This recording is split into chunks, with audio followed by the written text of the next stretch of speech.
అందరికీ మరణాత. త్రిత్వ ఆదివారం ఆరాధనలోకి వీచిన మీ అందరికీ యేసుక్రీస్తు కృపను బట్టి ఆత్మ అనుగ్రహించే ఆశీర్వాదాల ప్రభు మనందరికీ అనుగ్రహించును గాక. మరి ఈరోజు ప్రత్యేకమైన ఆరాధన త్రిత్వ ఆరాధన అనగా తండ్రి, కుమార, పరిశుద్ధ ఆత్మలు కలిసి ఆరాధన నడిపించున్నట్లుగా మనకు కనపడుతుంది. అంటే ఇప్పటి వరకు అలా లేదా అంటే మనము బైబిల్ గ్రంథం బట్టి చూస్తే మరి చాలా విషయాలు మర్మముగా దాగి ఉన్నాయి. కనుక ఈరోజు పరిశుద్ధాత్మ తండ్రి గారు పూర్తిగా బయలుపడి సంఘములతో ఆత్మ చెప్పుచున్న మాట, సంఘానికి దేవుడు ఇవ్వాల్సిన ఆశీర్వాదాలన్నీ పూర్తిగా అనుగ్రహించిన సమయం. కనుక ఎవరున్నారంటే ఇంకా నేను ఈ పని చేయలేను అనుకుంటే చేయించడానికంట పరిశుద్ధాత్మ తండ్రి మనకు అనుగ్రహింపబడి ఉన్నారు.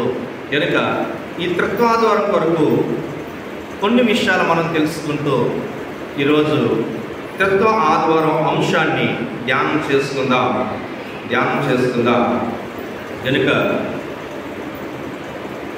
ఎఫెసీయులకు రాసిన పత్రిక 1వ అధ్యాయం 13-14 వచనాలు చదువుకుందాం. 13-14 వచనాలు చదువుకుందాం. మీరును సత్యవాక్యమును అనగా మీ రక్షణ సువార్త విని క్రీస్తునందు విశ్వాసముంచి వాగ్దానము చేయబడిన ఆత్మ చేత ముద్రింపబడిరి.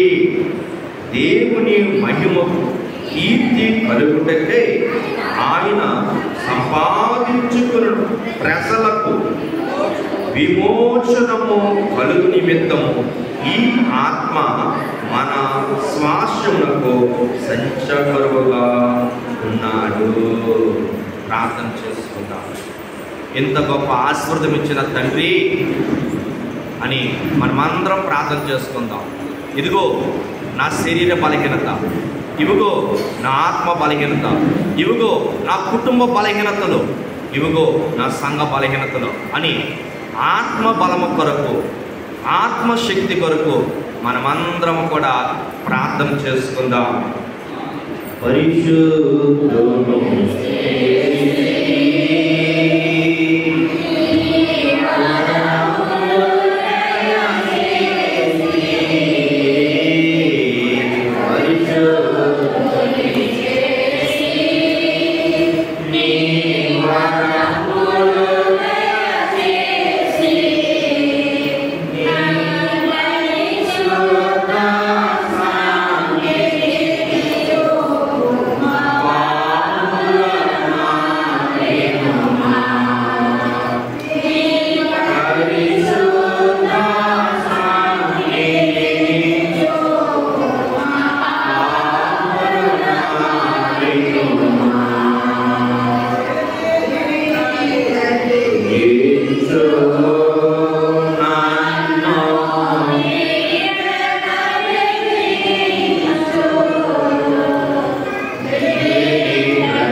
వాక్యమును అనగా మీ రక్షణ స్వార్థను విని క్రీస్తునందు విశ్వాసముంచి వాగ్దానం చేయబడిన ఆత్మ ముద్రింపబడిన దేవుని మహిమ కీర్తి కలుగుటకై ఆయన సంపాదించుకున్న ప్రజలకు విమోచన కలుగు నిమిత్తం ఈ ఆత్మను సంచాకరువుగా స్వాస్యముగా మనకు అనుగ్రహించారు అన్న వాక్యమును దేవా తండ్రి, ఇదిగో మా శరీర బలహీనత తండ్రి ప్రభా, మా ఆత్మ బలహీనతలు, మా కుటుంబ బలహీనతలు, మా సంఘంలో బలహీనతలు అన్నిటినీ బలపరచడానికి నీ బలమైన శక్తిని, మహిమగల శక్తిని, ఆత్మశక్తిని మాకు అనుగ్రహించిన తండ్రి నీకు వందనములు, వందనములు, వందనములు.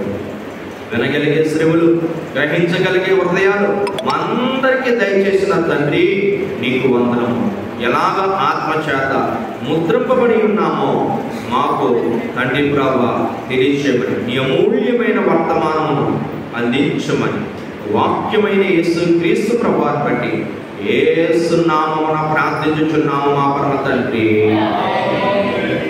చూసిందా, ఇక్కడ చదవబడిన వాక్యములో కృత్వ ఆదివారము అన్న అంశాన్ని మనం ధ్యానం చేసుకుంటున్నాం.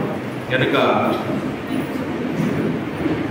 యేసుక్రీస్తు ప్రభువారి కొరకు మనము ధ్యానం చేస్తే మరి దేవుడు ఒక్కరా, ఇద్దరా, ముగ్గురా అన్నది మరి చాలామందికి తెలియదు. కానీ సంఘానికైతే దేవుడు బైబిల్ గ్రంథం ద్వారా తెలియజేసిన మాట ఏంటంటే దేవుడు ఒక్కరు, ముగ్గురుగాను, ముగ్గురు ఒక్కరుగాను కాలక్రమమును బట్టి బయలుపడి ఉన్నారని తెలియజేస్తూ ఉంది.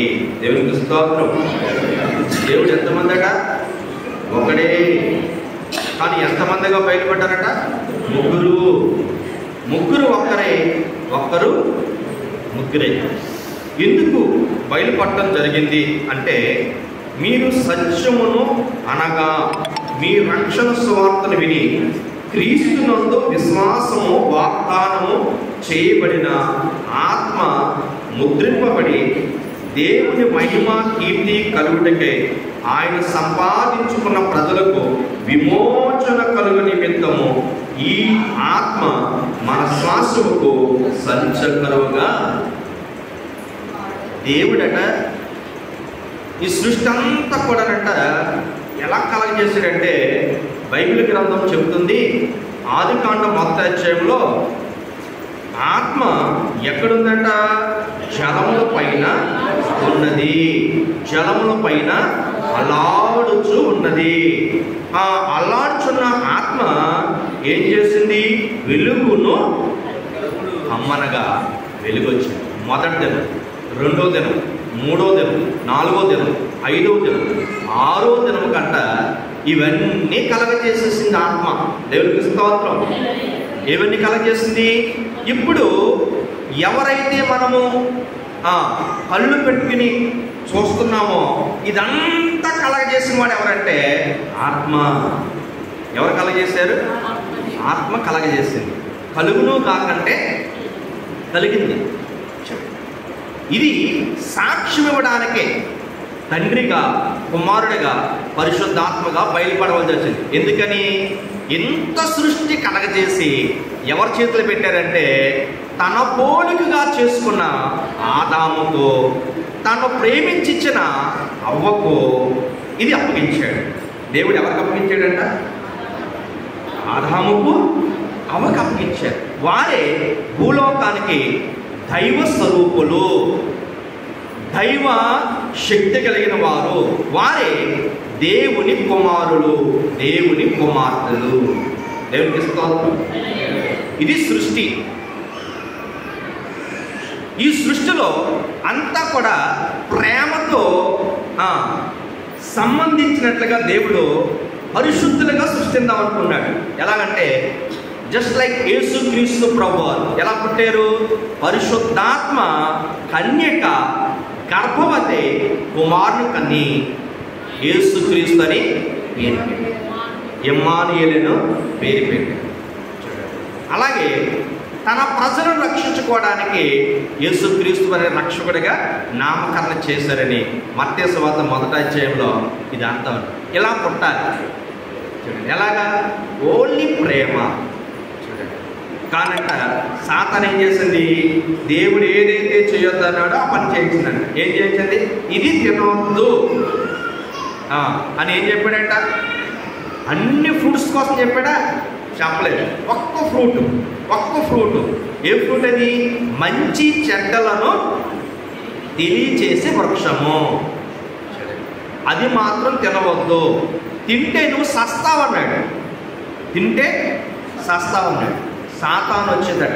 ఏం చేసింది, పరలోకములో మమ్మల్ని అందరినీ కూడా ఎంత చక్కగా కలగజేసావో, కానీ ఇక్కడ భూమి మీదకి వచ్చేటప్పటికి ఆదామును చూస్తేనంటే ఎవరు కనపడుతున్నారంటే దేవుడే కనపడుతున్నాడు, కానీ దేవదూతలు కూడా కనపడలేదండి. అందరికన్నా లాస్ట్ వచ్చిన ఈ మానవులకి ఇంత గొప్ప రూపం ఎందుకు ఇచ్చావు అని అంట, దానికి కొంచెం జెలసీ వచ్చింది. మనకు లేనిది పక్క వాళ్ళకి ఉందనుకోండి, చాలామంది ఉంటారు ఫంక్షన్లో పొట్టి చీర కడితే కోపం వస్తుంది, పొట్టి చీర కడితే అసి వస్తుంది, మెల్లో బంగారం పెట్టుకుంటే అసి వస్తుంది, కారు మీద వస్తే అసి వస్తుంది. వీళ్ళకి లేనిది వాళ్ళకు ఉన్నదంటే అసి వస్తుంది. అలాగే పరలోకములో ఉన్న దేవుడు దివ్య లక్షణాలతో ఉండి తన రూపాన్ని ఎవరికి ఇచ్చారంటే మానవుడికి ఇచ్చాడు, దేవదూతలకు కూడా ఇవ్వలేదు. అందుకే కీర్తన గ్రంథం 8వ అధ్యాయం ఏం చెప్తుంది, దావీదు మహారాజు మాట అన్నాడు. ఏమన్నాడంటే, అయ్యా ఈ నరుని జ్ఞాపకం చేసుకున్నటకు వీడు ఏ పాటివాడు, నరపుత్రుని దర్శించుటకు ఏ పాటివాడు, దేవుని కంటే వారిని కొంచెం తక్కువగా చేశావు. ఇంత తక్కువగా చేసావు ఎవరికన్నా, దేవుడి కంటే. అంటే ఈ సృష్టిలో అందరికంటే ఎవరు ఎక్కువ, దేవదూతల కంటే ఎక్కువ ఎవరంటే మానవుడు. అమ్మా ఎవరంట, మానవుడు అంత మహిమకరమైన జీవితంలో జీవించవలసిన మానవుడు అంట. ఏం చేసిందంట సాతాను, ఇంత మహిమను పొందుకున్నాడు ఈ మానవులు, ఇంత అందంగా కనబడుతున్నారే అని అంట. వాళ్ళ జీవితం ఎలా ఉందంటే, ప్రవక్త అయిన యెషయా పరలోకం వెళ్తే, యెషయా గ్రంథం 6వ అధ్యాయంలో ప్రవక్త అయిన యెషయా వెళ్తే అక్కడ ఏం కనపడుతుందంటే 6 రెక్కలుగా ఉన్నట్లు కనపడుతుంది దేవతలకి. ఎన్ని రెక్కలు, 2 రెక్కలంటే ఏం కప్పుకున్నాయంటే మొహాన కప్పుకున్నాయి. 2 రెక్కలంటే ఏం కప్పుకున్నాయంటే కాళ్ళను కప్పుకున్నాయి. 2 రెక్కలతో ఏం చేస్తారంటే ఎగురుతున్నారు కానీ ఏం చేస్తున్నారంట, సైన్యములకు అధిపతి యెహోవా పరిశుద్ధుడు 3 సార్లు చెప్తున్నారు. మాగనా ఎన్నిసార్లు చెప్తున్నారు, 3 సార్లు చెప్తున్నారు. సింహాసనం మీద ఉన్నది ఎంతమంది అంటే అక్కడ 3. ఎవరెవరు కూర్చున్నారు, తండ్రి కుమార పరిశుద్ధ. ఆదికాండం 1వ అధ్యాయంకి వచ్చినప్పుడు కంట మన పోలికను నరుని చేద్దామన్న ఆయన, ఆ సింహాసనం మీద కూర్చుని ఆయన అంటే ఎవరితో మాట్లాడుతున్నాడు, మన పోలికని నరుని చేద్దాం. అంటే బైబిల్ గ్రంథాన్ని బట్టి ఎలాగా వారు వచ్చారో కాలక్రమం చూస్తే, తండ్రిగా ఇశ్రాయేలు ప్రజలను ఏర్పాటు ప్రజలు నడిపించడానికి ఆయన వచ్చాడు. కుమారుడిగా యేసుక్రీస్తు ప్రభు వారు వచ్చాడు. ఇప్పుడు పరిశుద్ధాత్మగా పెళ్లి కుమార్తెను తీసుకెళ్ళడానికి వచ్చాడు. ఆత్మ చెప్పుతున్న మాట, అందరూ యేసుని విశ్వసించరు, అందరూ యేసుక్రీస్తు సువార్తను నమ్మరు. నమ్మేవారు ఎవరంటే మీరే. ఆత్మ లేకుండా సువార్త వినరు, ఆత్మ లేకుండా యేసుని నోట్లో నుంచి పేరు రాదు. ఆత్మ లేని వాడు, మనిషి చనిపోగానంటే ఆత్మ ఎక్కడికి వెళ్ళిపోతుంది, దేవుని దగ్గరికి వెళ్తారు. శరీరం ఏం చేస్తున్నారు అంటే, ఆత్మ లేనివాడు ఎవరో తెలుసా, పీనుగా. జీవం లేని వారినే ఆత్మ లేని వారు అంటారు. ఇప్పుడు జీవం ఎంతమందికి ఉంది ఇక్కడ, పాపం వల్ల అంటే ఆదాం ఏమైపోతే తెలుసా, మనం వాక్యం చెప్పాం, జీవించు ప్రాణి. మొదట ఆదాం. మరి కనపడు ఆదాం జీవింపచేయు ఆత్మ. ఆత్మ ఉంటేనే అన్నీ ఉంటాయి. ఏముంటదంటే నిత్య జీవం ఉంటుంది. అది లేకపోతే నిత్య జీవము. అందుకే గలతీయులకు రాసిన పత్రిక 6వ అధ్యాయము 8వ వచనం పెడుతుంటే ఆత్మ నిత్య జీవము మనకు కలగ చేయను. దేవునికి స్తోత్రం. నువ్వు శరీరానుసారం ఉంటావా, ఆత్మానుసారంగా నడుస్తావా? రెండే రెండు మాట్లాడుతున్నాడు దేవుడు. నువ్వు ఎలా నడుస్తావు? నువ్వు ఎలా నడాలనుకుంటున్నావు? నువ్వు నీ ఇష్టం. ఇలా నడిస్తే నీకు నిత్య జీవం ఉంటుంది. చేప కడుపులో యోనా 3 దినాలున్నా మరణము రాలేదు. షద్రక్ మెషక్ అబేద్నెగో అగ్నిగుండంలో ఉన్నా రాలేదు. ఇప్పుడు సంఘానికి 7 ఏళ్ల మహాశ్రమలు వచ్చినా ఎంట్రిక కూడా కాలదు. ఇది శక్తి కావాలి. వారి షద్రక్ మెషక్ అబేద్నెగో దేవుని విశ్వసించారు, రక్షించే సమర్థుడు చెప్పారు. ఓ నెబుకద్నెజరు, ఎందుకు సోల్ చెప్తావు? ఏం చేయాలో చెయ్యి. అగ్నిగుండాలు వేస్తాన్నా కదా, వేసి అర్జెంటుగా మమ్మల్ని. మేము జీవింపచేయు ఆత్మ, నశించిపోయి ప్రాణి కాదు. నీకు నాశనం చేయడం తెలుసు. ఆ నాశనంలో మేము ఎలా బతకాలో మాకు తెలుసు. ఇది దేవుడు కోరుకుంటే శక్తి. షద్రక్ మెషక్ అబేద్నెగో రాజు ఏం చేస్తాడని భయపడలేదు. ఇప్పుడు 2024 ప్రపంచం అంతా భయం. ఎవడో వస్తాడు అందరిని చంపేస్తాడు, ఎవడో వస్తాడు సంఘాన్ని నాశనం చేస్తాడు, ఎవడేం చేయడు. ఆత్మను పొందుకున్నవాడు ఎవరంటే రక్షణ విశ్వాసులు. చిత్తుగా నడిగిపోతారు. రక్షణ విశ్వాసులు రాకడికి సిద్ధపడని వాడు తుత్తునీలుగా ఎగిరిపోతారంతే. దేవుడు కోరుకుంటుంది జీవింపచేయు ఆత్మ, జీవించు ప్రాణి. ఆ ప్రాణి 7 ఏళ్ల మహాశ్రమలకు నలిగిపోతాడు. ఈరోజు భయంకరమైన ఉపద్రవం వస్తుంది. దాని నుంచి తప్పించడానికి ఆత్మశక్తి, ఆత్మ నడిపింపు, ఆత్మ. ఈ వారంతా పక్కన పెట్టేస్తారు. ఓన్లీ రక్షణ పొందుకో సరిపోతుంది, వెళ్ళిపోతుంది. సంఘంలో ఆత్మ చెప్పుచున్న మాట ఈ త్రిత్వాదివారం అన్న ఆ యాసనాలు కూడా చాలా భయంకరమైన పాపిష్టి బోధ ఉంది. ఎవడో వస్తాడు, ఏదో చేస్తాడు, చంపేస్తాడు, మనం చచ్చిపోవాలి అంటే దేవుడికి ఏం లేదా శక్తి? ఇంకా ఆ పాపిష్టి బోధ ఏంటి? సంపాదించుకోవడానికి కడుతున్నారు కానీ ఆత్మను సంపాదించడానికి ఎవడనో. ఆత్మ కొరకు 10 దినాలు ఉపవాసం చేసి ఎడతెగక ప్రార్థన చేస్తే భూమిని అంటే ఏం చేస్తారో తెలుసా భక్తులు? అలా కిందించేసి. ఈరోజు ఆత్మ కుమ్మరింపు దినాలు 10 దినాలు పెట్టాడు దైవజనుడు దేవదాసు. అందుకే లోదర్ మిషన్ నుంచి బైబిల్ మిషన్కి రావడం జరిగింది. దేవునికి స్తోత్రం. అన్ని సంఘాలు సహకరించు ఆత్మ నడిపింపు కోసం. అన్ని సంఘాలు ఉన్నారు. మేము రక్షణ బోధ. ఆ లోకంలో వారు మమ్మల్ని భయపెడతారు, వాళ్ళు కొడతారు, కొట్టించుకుంటారు, తిడతారు, తిట్టించుకుంటారు, చంపుతారు, చచ్చిపోతారు. యేసు ప్రభు చచ్చిపోయి మేము చచ్చిపోతాం. ఇంకొక సంఘం ఉంటుంది, ఆత్మ నడిపింపు సంఘం. No compromise. ఒప్పిస్తుంది, మెప్పిస్తుంది, మేఘం ఎక్కిస్తుంది. రాకడ కాలంలో రాబోతుంది సంఘం అన్నారు అయ్యగారు. దేవునికి స్తోత్రం. ఇప్పుడు ఏం కనబడట్లేదు ఆ సంఘం. ఎప్పుడు కనబడుతుంది? రాకడ కాలంలో వస్తుంది. ఆ రాకడ కాలంలో ఉండే మరి ఎలా ఉండాలంటే సత్యమైన వాక్యము. పిట్ట కథలు ఉండకూడదు అందులో. దేవునికి స్తోత్రం. ఏ వాక్యం అంట? మీరును సత్యవాక్యము అనగా మీ రక్షణ సువార్తను విని క్రీస్తునందు విశ్వసించి వాగ్దానం చేయబడిన ఆత్మ చేత ముద్రింపబడిరి. ఎవరి చేత చేయాలంట? దేవదాసయ్య గారంట. అందుకే ధనము ముట్టుకోలేదు, స్త్రీని వివాహం చేసుకోలేదు. ఎంత పరిశుద్ధుడిగా ఉన్నాడు. తండ్రి నీ ఆత్మ చేత నిన్ను ముద్రింపబడాలని 90 సంవత్సరాల వయసులో బైబిల్ మిషన్ అందుకున్నాడు. దేవునికి స్తోత్రం. అంతవరకు నా తల్లి సంఘం అని లోదర్ మిషన్లో ఉండిపోయాడు.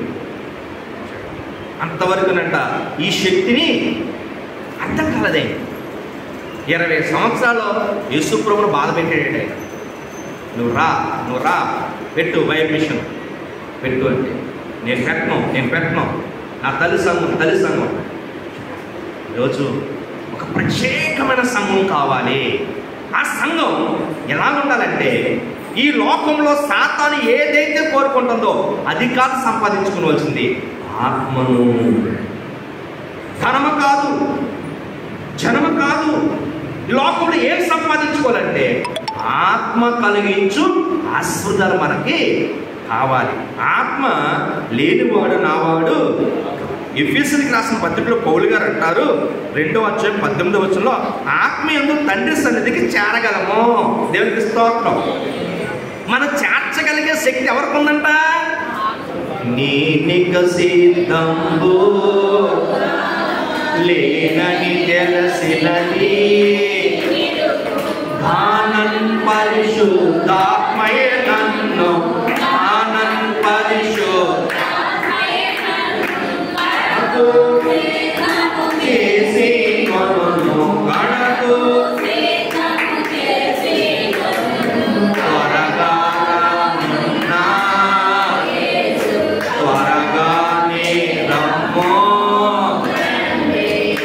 తండ్రి సన్నిధికి చేర్చగలిగే శక్తి ఈ భూమి మీద ఎవరికి ఉందంట? తండ్రి సన్నిధికి వెళ్ళే సమయం ఆసన్నప్పుడంట భూమి కాలిపోద్ది, భూమి రగిలిపోద్ది. భూమి మీద ఉన్న జనాలు భయంకరంగా ఉంటారు, ఉగ్ర రూపం ధరిస్తారు. చంపుకోవడం తప్ప ఇంకోటి కాదు. రష్యా అధ్యక్షుడు పుతిన్ చంద్రమండలంలో ఆయుధాలు పెడతాడండి. ఎక్కడ పెడుతున్నాడు? అక్కడ బట్టలు నొక్కాడంటే చంద్రమండలంలో ప్రపంచం అంతా కూడా ఒక్కసారిగా అందరిని చంపుదామని వాడంతా కూడా ఏం చేస్తున్నాడంటే చంద్రమండలానికి ఏం తీసుకెళ్తున్నాడంటే ఆయుధాలు పెడుతున్నాడు. ఇది 340 కిలోమీటర్ల దూరం ఉంది భూమికి చంద్రమండలం. భూమి మీద ఎక్కడ పెట్టినా మనం దొరికేస్తాం, కానీ ఇప్పుడు ఎక్కడ పెట్టాలి? అమెరికా అధ్యక్షుడు బైడెన్ అంటాడు, బాబు నువ్వు ఈ పని చేస్తున్నావు అంటే నేనేం చేయట్లేదు, ప్రూవ్ చేసుకో అంటాడు. అది ఎక్కడ ఉందంటే ఎక్కడికి వెళ్దాం? ఎవడి కంట్రీ వాడు అంతరిక్షంలో పంపించుకోవడానికి సీక్రెట్గా పంపించుకుంటూ ఉంటాడు. చంద్రుడు ఎందుకు రక్తవర్ణంగా మారుతాడు? బైబిల్ ఏం చెప్తుంది? చంద్రుడు ఈరోజు ఎంత ప్రమాదకరమైన రోజు రాబోతున్నాయి. ఈ రోజులన్నీ కూడానంట ఆత్మ భూమి మీద వద్దు, చంద్రమండలంలో వద్దు, ఎక్కడ వద్దు. నువ్వు ఎక్కడ చేపుకుంటావంటే తండ్రి. ఎందుకంటేనంట దేవుడు ఎంతో ప్రేమతో ఆదామును అమలు చేసుకుంటే సాతాను అంటే ఏం చేసింది? తినవద్దన్న పండు తినిపించంట ఆత్మీయంగా చంపేసింది, శరీరంగా ఉంచేసింది. చెప్పండి, ఆత్మీయంగా చంపేసింది, శారీరకంగా ఉంచింది. ఆత్మ పని చేయకుండా చేసేసింది. అందుకే పౌలు గారు అంటారు దెస్సలోనికి రాసిన పత్రిక 5:19 ఆత్మను ఆరవకండి, ప్రవచించండి, స్తుతించండి, ప్రార్థించండి. ఆత్మతో మనం ఏం చేయాలి? స్తుతించాలి, ప్రార్థించాలి, ప్రవచించాలి. ప్రవచించడం అంటే అర్థం ఏంటి తెలుసా? ముందు జరుగు నీ చరిత్ర లక్షకాన. అన్ని కూడానంట సంఘంలోనంటే ఎవరు చెప్తారు తెలుసా? ఆత్మ చెప్పుచున్న మాట. ఈరోజు ఇంత పని ఎలా జరుగుతుందంటే చలపలు ఉన్నప్పుడు సంఘంలో వచ్చిన వివాదాన్ని బట్టి దేవుడు అన్నాడు, నేను అడిగినన్ని ఇచ్చాడు, నాకు 7 సంఘాలు కట్టమన్నాడు. అందులో ప్రధానంగా ఇక్కడ బేతేలు గృహం కట్టమన్నాడు, నా బిడ్డలు వస్తారు. అలాగే సభ పెట్టమన్నాడు, నా బిడ్డలు. ఎవ్వరు లేకుండా ఇదంతా జరిపించింది ఎవరంటే, ఎందుకంటే సత్యము తెలియక అనేక దారిలో వెళ్ళిపోతున్నారని సత్యమును చెప్పించడానికి దేవుడు ఎవరిని ఏర్పాటు చేసుకున్నాడంట? ఆత్మను. అందుకే యోహాను సువార్త 16వ అధ్యాయం అంతా కూడా 13వ వచనం ఉంది. ఆ పరిశుద్ధాత్మ తండ్రి మనల్ని సర్వసత్యములోనికి నడిపించును. అలాగే మీ రక్షణ సువార్త విని క్రీస్తునందు విశ్వాసించి వాగ్దానం చేయబడిన ఆత్మచేత మీరు ముద్రింపబడిరి. దేవుని మహిమకు కీర్తి కలుగుటకై ఆయన సంపాదించుకున్న ప్రజలకు విమోచన కలుగుటకు ఈ ఆత్మ మన స్వాస్థ్యముగా సంచుకరముగా ఉంచి ఉన్నాడు. ఎందుకంటే ఎఫెసీయులకు రాసిన పత్రిక 2:22 కూడా ఒక మాట ఉంది. ఆత్మ మూలంగా దేవుని నివాసన స్థలమైనట్టుగా కట్టబడుచున్నాము. దేవునికి ఇస్తున్నారు. ఎందుకు కట్టబడుతున్నామంట? మనం ఇల్లు ఎందుకు కట్టుకుంటాం చెప్పండి? మన కుటుంబం అంతా హ్యాపీగా ఉండడానికి, ఎండ దెబ్బ తగలకుండా, వర్షము మీద పడకుండా, అలాగే చలికి వణుకు పోకుండా, అయ్యా ఎండకి ఎండకుండా, ఇంకా ఇప్పుడు మనలను కట్టుకున్న దేవుడు ఇంత పరలోకంలో నాకు ఉండడానికి ఇష్టం లేదు, కానీ నీ పిడుకులు ఎంత ఉందో అంత నీ గుండెలో ఉండడానికి దేవుడు ఇష్టపడతా ఉన్నాడు. దేవుడికి ఇస్తాం. అందుకే అపోస్తలుడు పౌలు గారు కొరింథీయులకు రాసిన 3వ అధ్యాయంలో ఏమంటారు తెలుసా? నీ దేహమే దేవునికి ఆలయం, పరిశుద్ధాత్మ నీలో నివసిస్తని నీకు తెలియదా? అంటే ఆత్మ పొందుకోవడం అంటే ఎలా ఉండాలంటే సింపుల్గా ప్రేమ ఉంటే చాలు. దేవుడికి ఇస్తాం. అందులో స్వార్థం ఉండకూడదు అమ్మా, అందులో స్వార్థం ఉండకూడదు. ఎలా ఉండాలంట? ప్రేమ అందరి మీద ఒకటే రీతిగా ఉండాలి. ప్రేమ ఎలా ఉందంట? చూడండి, పెళ్ళిలో చక్కగా చెప్తాం, పెళ్లి కూతురికి పెళ్లి కొడుకు ఏం చెప్తాం? పుట్టింటోళ్ళు వస్తే మంచి నీసు మాంసాలు వస్తాయంట తండ్రి. అమ్మ అత్తోళ్ళు వస్తే అత్తగారు మామగారు వస్తే ఏం పెడతారు? కాయగూరలు పెడతారు. చూడండి, పెళ్లి కుమార్తె అలా ఉండకూడదు, స్త్రీ అలా ఉండకూడదు. ఒక అతను అలా మాట్లాడుతూ ఫోన్ వస్తూ ఉంది, భార్య ఏంది, నువ్వేం కంగారు పడక, అమ్మకి నేను పంపిస్తానన్నాడు. పంపిస్తానంటే ఏంటి అంది. ఏంటంటే అంటే అమ్మకు ఒంట్లో పోలేదంట, డబ్బులు పంపించమన్నాడు. ఏటీఎం కార్డు నేను క్రెడిట్ కార్డు ఇస్తున్నాను అని క్రెడిట్ కార్డు పట్టుకెళ్తున్నాడు. నువ్వు కనుక మీ అమ్మకి కనుక డబ్బులు పంపిస్తే నీ మాట నేను ఏం చేస్తాను అని ఇష్టం వచ్చినట్టు నోరు చేస్తాను. భార్య నోరు చేస్తే వద్దా అంటాడు. వద్దు అస్సలు ఒక్క రూపాయి కూడా లేదని చెప్పే అంటాడు. అప్పుడు ఆయన ఫోన్లో మాట్లాడుతూ మీ అమ్మగారికి వైద్యం చేయించడానికి ఒక్క రూపాయి కూడా లేదు అని పేరు పెట్టి పిలుస్తాడు.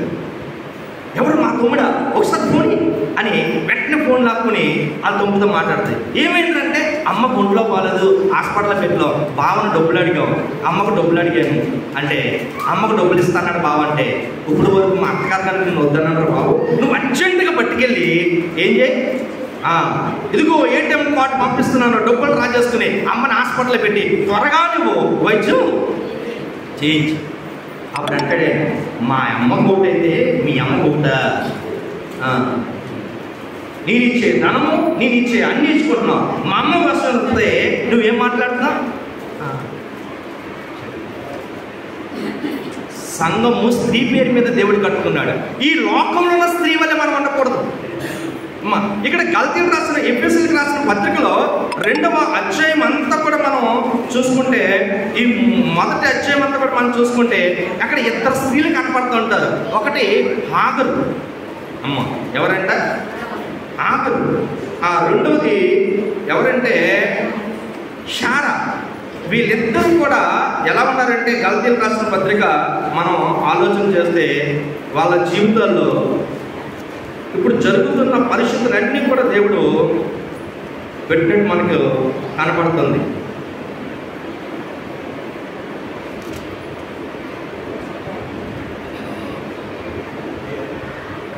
నాలుగో అధ్యాయం, గల్తీయులకు రాసిన 4వ అధ్యాయం. 4వ అధ్యాయంలో మనం చూస్తే చూడండి, 23వ వచనంలో మనం చూస్తే అక్కడ కొన్ని విషయాలు మనకు కనపడుతున్నాయి. చదువుకుందాం. అయినను దాసి వల్ల పుట్టినవాడు శరీరం ప్రకారంగా పుట్టిను, స్వతంత్రాల వల్ల పుట్టినవాడు వాగ్దానమును బట్టి పుట్టెను. ఈ సంగతులు అలంకరణ రూపముగా చెప్పబడి ఉన్నవి. ఈ స్త్రీలు 2 విధములైన ఉన్నారు. చూడండి, ఈ స్త్రీలు అంటే ఎలా ఉన్నారు? 2 విధములుగా ఉన్నారు. చివరికి వచ్చేద్దాం, 28 నుంచి చదువుకుందాం. సహోదరులారా, మనము ఇస్సాకు వలె వాగ్దానం బట్టి పుట్టిన కుమారులమై ఉన్నాము. అప్పుడు శరీరును బట్టి పుట్టిన వాడు ఆత్మను బట్టి పుట్టిన వారిని ఎలాగ హింస పెట్టెనో ఇప్పుడు అలాగే జరుగుచున్నవి. ఇందును కూర్చి లేఖనము చెప్పినది, దాసి దాని కుమారుని వెళ్ళగొట్టుము.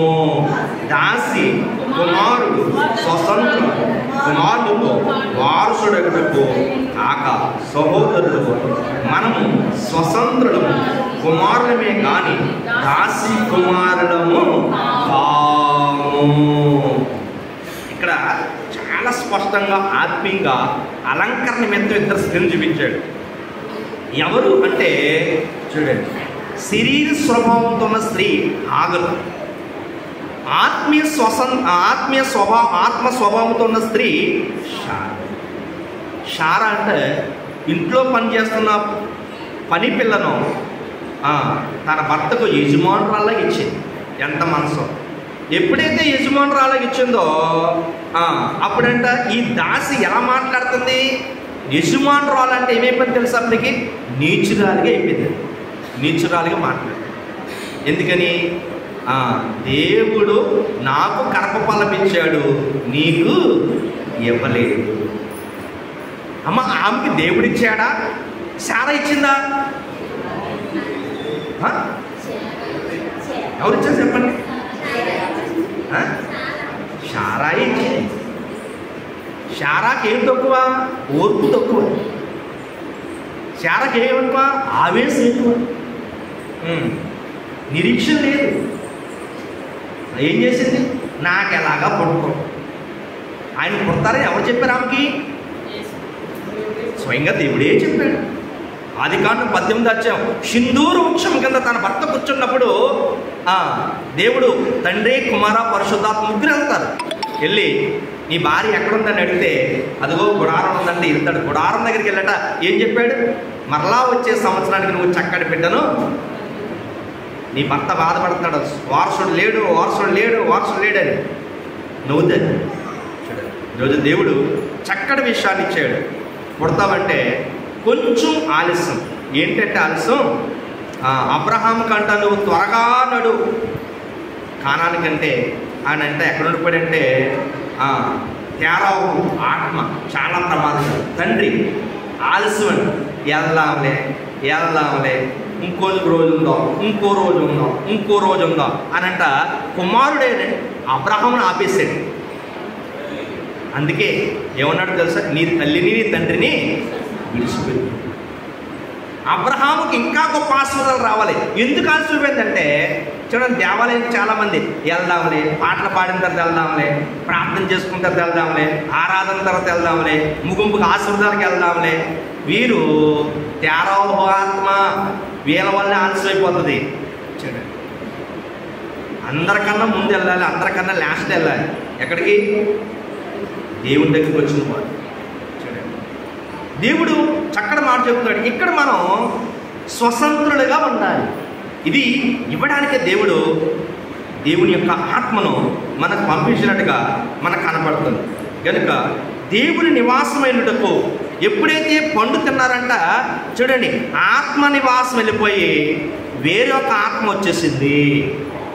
చూడండి, హోలీ స్పిరిట్ బయటకు వెళ్ళిపోయింది, ఇంకొక స్పిరిట్ వచ్చేసింది. అందుకే శరీరానికి ఆత్మకు వైరు. కొంచెం ప్రేమ ఉందనుకోండి, పరిశుద్ధాత్మ తండ్రి వస్తాడు. కొంచెం కోపం వచ్చింది అనుకోండి, మళ్ళీ పరిశుద్ధాత్మ తండ్రి సైడ్ అవుతాడు, యాంటీ స్పిరిట్. శరీర క్రియలు ఆత్మక్రియలు స్వస్థమై ఉన్నవి అని ఇక్కడ రాశాడు.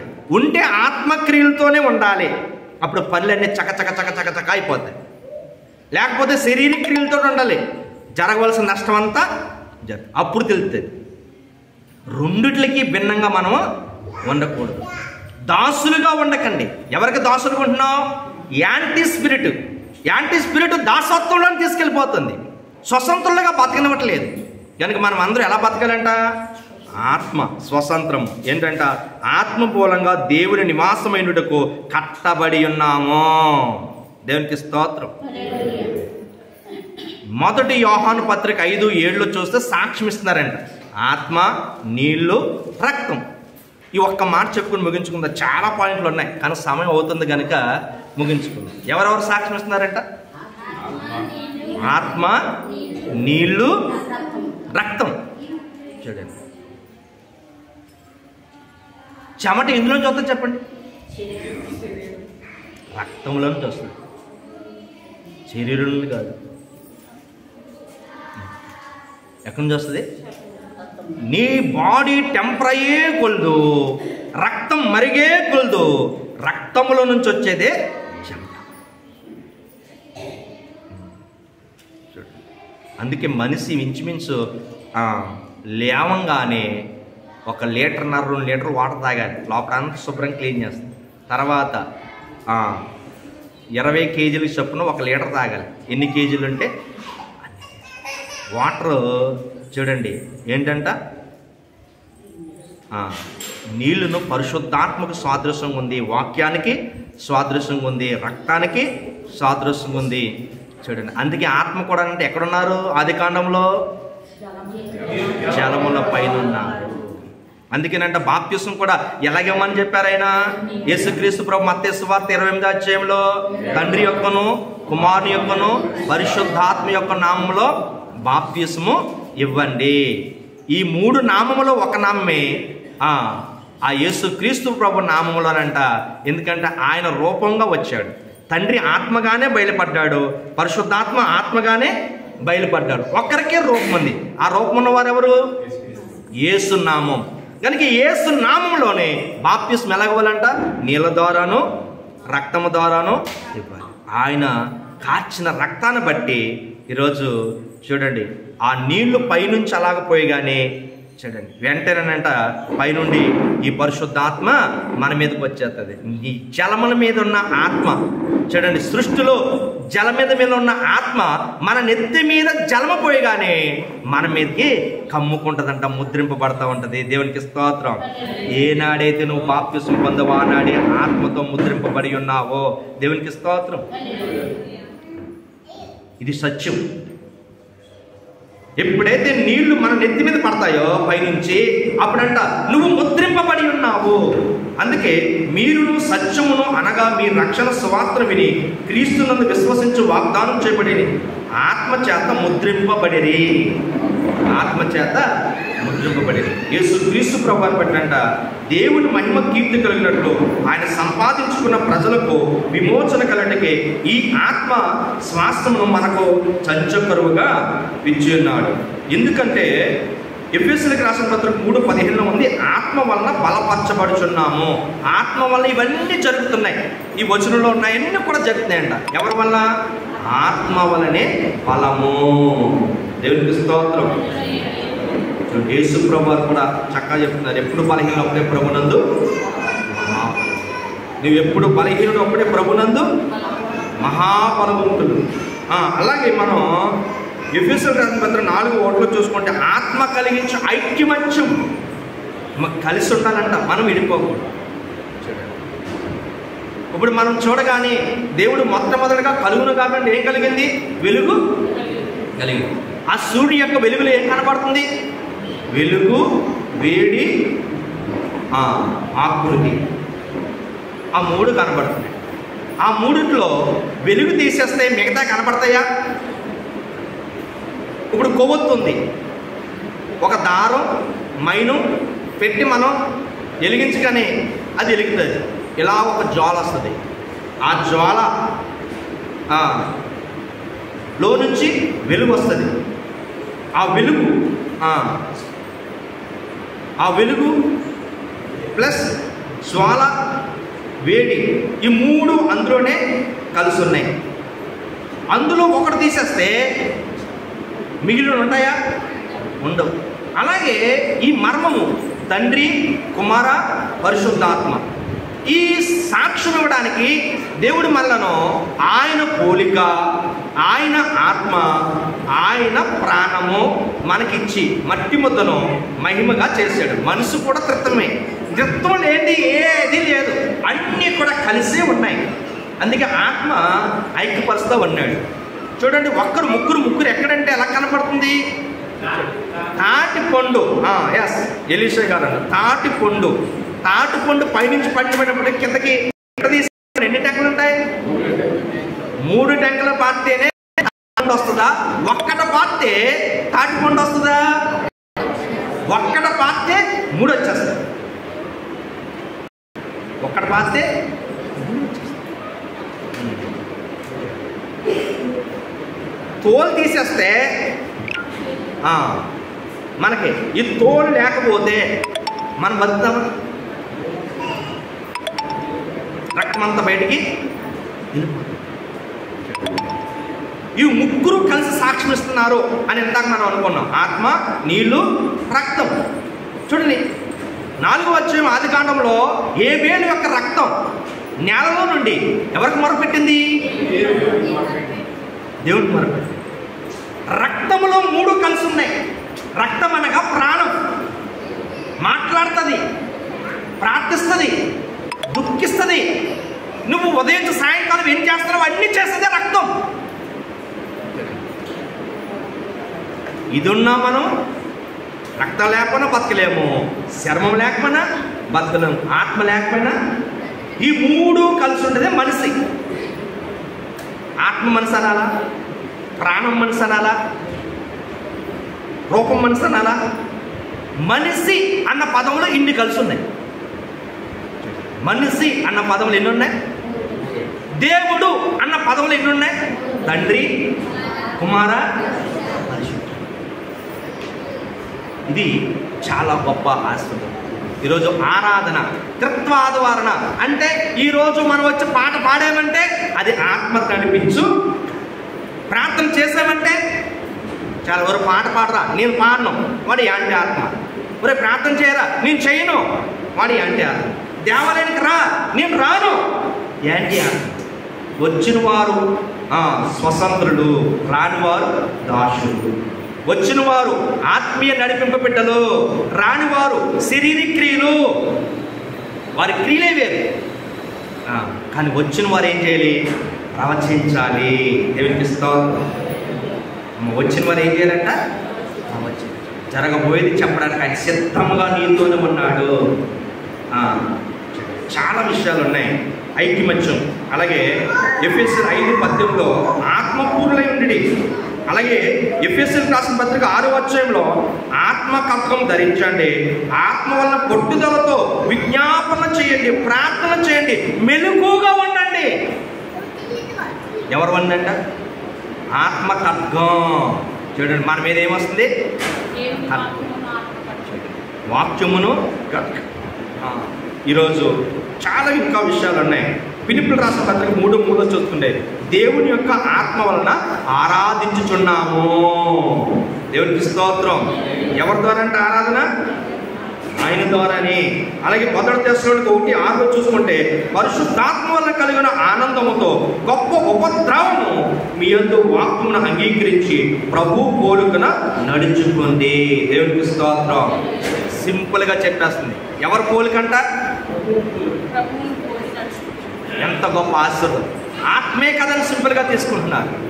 ఈరోజు ఆత్మ కోసం ఎన్ని దొరుకులు ఉన్నారు? వాళ్ళు 10 రోజులు ప్రార్థన చేస్తున్నారు. కనుక ఈ 10 రోజులు ప్రార్థన చేసి మీ శిరస్సు మీద వేసిన ఆ చిన్న అభిషేకం ఈరోజు మనం అంటే ఎందులో ఉన్నాం? స్థిరులే. కనుక సంఘమునకు ఈరోజు ఎందుకు రావాలంట? ఆత్మ కలిగించు ఆనందముతో గొప్ప ఉపద్రవములను మీరు వాక్కును అంగీకరించి ప్రభు పోలికన నడుచుకొనవలెను. కనుక మనం అంటే ఎవరిని ఆరకూడదు? పరిశుద్ధాత్మను ఆరకుండా మనము వర్ధిల్లాలని ఈరోజు త్రిత్వ ఆదివారము దేవుడు మనకు జరిపించాడు. శరీరముగా పుట్టినవాడు శరీర పంటను కోస్తాడు. ఆత్మీయంగా పుట్టినవాడు ఏం చేస్తాడంట? ఆత్మ పంటను కోస్తాడు. శరీర పంట క్షయమైనది, పాడైపోతుంది. ఆత్మ పంట జీవం గలది, నిత్య జీవము. కనుక మనం ఒకే ఒక మాట, శరీరంగా పుట్టేవాడు అంటే ఏం చేస్తాడు? హింస పెడతాడు. ఎవరు? ఆగర్ సంతానం ఏం చేసింది? హింస పెట్టింది. ఇస్సాకు సంతానం ఏం చేసింది? హింస పెట్టలేదు, ప్రేమను చూపించేది. ఇస్సాకు అంట పంట పండిస్తే బావులు పాటు చేశారు, నీళ్ళు ఆపేశారు. ఎక్కడి నుంచి వెళ్ళిపోమన్నారు, నేను వెళ్ళిపోతాను అని శత్రువులకు పంట నాశనం చేసినవాడికి, బావులు కప్పెట్టేసినవాడికి ఏం చేసేవాడు తెలుసా? భోజనం పెట్టి పంపించేవాడు. ఏం పెట్టి పంపించేవాడు? ఇస్సాకే కదా అనుకుంటున్నాం. ఇస్సాకు అన్న వ్యక్తి ఈ బైబిల్ గ్రంథంలో ఎంత ప్రేమ కలిగి ఉన్నాడు. ఇస్సాకు అనే వ్యక్తి ఈరోజు దేవుని యందు ఎంత జాగ్రత్తగా ఉన్నాడు. పొలంలో అంట మోకాలు వేసాడంటే ధ్యానంలోకి వెళ్ళిపోతాడు. దేవునికి స్తోత్రం. 100 పంటలు పండిస్తూ ఉంటాడు. ఇస్సాకే కదా అనుకుంటున్నాం. ఇస్సాకు శాంతపరుడు, ప్రార్థనాపరుడు, ఆత్మ నడిపింపగలవాడు. మరి ఇస్మాయిలు కోపము, పగ, క్రోధం ఇవన్నీ చేస్తాడు. ఇస్సాకు యూదుడికి సాదృశ్యం, ఇస్మాయిల్ ముస్లిమ్స్కి సాదృశ్యం. ఇప్పుడు వారిని వీరిని అన్ని జనులను అందరినీ ఐక్యపరచడానికి యేసుక్రీస్తు ప్రభువారు వచ్చి సంఘాలు కట్టి ఆత్మ చెప్పుచున్న మాట ఇది ప్రపంచంలో జరుగుతున్న చర్య. మరి వారు వీరు తలపడతారు రాకడలు. ఎవరు? యూదులు, ముస్లిమ్స్. ఓరిగా జరుగుతుంది. మధ్యలో అన్ని జనులను వచ్చిన ఈ సంఘం ఎత్తబడుతుంది. ఎత్తబడి మేఘము ఎక్కేస్తుంది. కనుక వారు వలె కోపంగా ఉండకుండా ఎవరి సంతానము? అబ్రహాము సంతానంలో 2 ఉన్నారు. ఎవరంట? ఇస్సాకేమో వారసుడు, ఇస్మాయిలేమో దాసికుడు. హాగర్ తల్లి ఎలా పెంచింది? కోపంతో పెంచింది. షారా ఎలా పెంచింది? ప్రేమతో పెంచింది. వాగ్దానం బట్టి పుట్టిన బిడ్డలో చెడు వేరు, శరీరం బట్టి పుట్టిన బిడ్డలు వేరు. కనుక ఆత్మఫలం ఎవరిలో ఉందంటే వాగ్దానం చేయబడిన వాళ్ళలో ఉంది. ఇప్పుడు ఆ ఫలం ఎలా ఉందంటే సంఘంలో ఉన్న వారందరి మీదకి దేవుడు ఈ వాగ్దానాన్ని పంపాడు. కనుక ఈ వాగ్దానాన్ని పొందుకుని ఆశీర్వదించబడే ధన్యత ప్రభు మనందరకు అనుగ్రహించును గాక. మహాపరిశుద్ధుడైన మా తండ్రి, మహిమగల దేవ, త్రిత్వ ఆదివారం తండ్రి, కుమార, పరిశుద్ధాత్మ